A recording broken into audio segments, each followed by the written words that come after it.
বোমা ক্ষেপণাস্ত্রের লড়াই থেমেছে, কিন্তু যুদ্ধ থামেনি। এখনও নতুন এক ফ্রন্টে মুখোমুখি ইসরায়েল ও ইরান। মাত্র এক মাসেই ইসরায়েলের বিরুদ্ধে ৪,৮০০ হামলার দাবি করেছে তেল আবিব, যার লক্ষ্য ছিল দেশের গুরুত্বপূর্ণ অবকাঠামো, সরকারি প্রতিষ্ঠান, ব্যবসা প্রতিষ্ঠান ও সাধারণ মানুষ।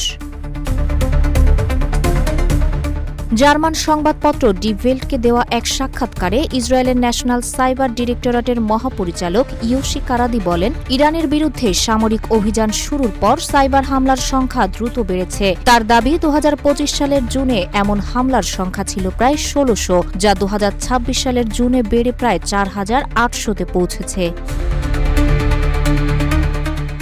কারাদির মতে হামলাগুলোর লক্ষ্য ছিল গুরুত্বপূর্ণ অবকাঠামো, সরকারি প্রতিষ্ঠান, ক্ষুদ্র ও মাঝারি ব্যবসা প্রতিষ্ঠান এবং সাধারণ মানুষের ডিজিটাল সেবা। তিনি বলেন, কিছু হ্যাকার গোষ্ঠী অত্যন্ত দক্ষ এবং বাস্তব যুদ্ধক্ষেত্রের মতো সাইবার জগতেও কোনো যুদ্ধবিরতি নেই। তবে তিনি দাবি করেন, এখনও পর্যন্ত গুরুত্বপূর্ণ অবকাঠামোর ওপর বড় ধরনের হামলা প্রতিহত করতে সক্ষম হয়েছে ইসরায়েল। অন্যদিকে ইরান বরাবরের মতোই অন্য দেশের বিরুদ্ধে সাইবার হামলার অভিযোগ অস্বীকার করে আসছে।